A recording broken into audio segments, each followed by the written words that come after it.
In this short lecture, I will outline the assumptions that guided me in developing this course.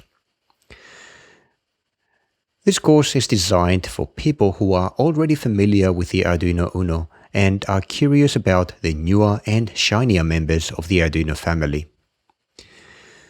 One look at the Arduino products page will show that this family is big and diverse. There are Arduinos featuring different sizes, different core architectures, and different capabilities. How different are these Arduinos from the familiar Arduino Uno? How much more can they do? How much new stuff will you need to learn in order to take advantage of these features? This course is designed to give answers to questions like these. In designing it, my most important assumption is that you have a good working knowledge of how the Arduino Uno works.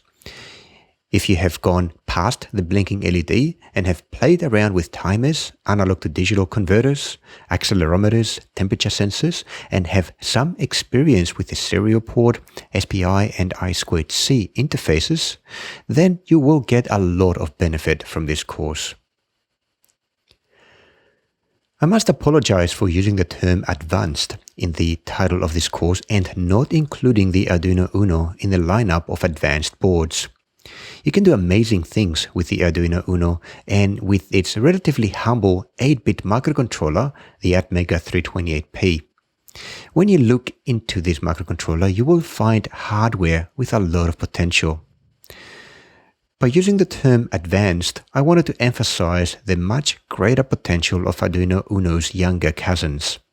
Based on hardware that features 32-bit processing cores, more storage, faster processing speeds, more communication options, and more input-outputs, to name a few, the Arduinos that I discuss in this course open up a host of new possibilities in making things when compared to the Uno. But this course is not only about the hardware. I wanted to give you a glimpse of some of the software tools that you can use alongside the Arduino hardware. This is software that can help you write better and more reliable firmware for the Arduino. Software that can assist in creating applications that harness the power of your Arduino hardware, and numerous modern state-of-the-art cloud software to build powerful, flexible Internet of Things applications. To benefit from this course, you do not need to have any of the hardware that I discuss. As for the software, it is either completely free, like Atmel Studio or OpenOCD, or has a free account tier, like Tempu.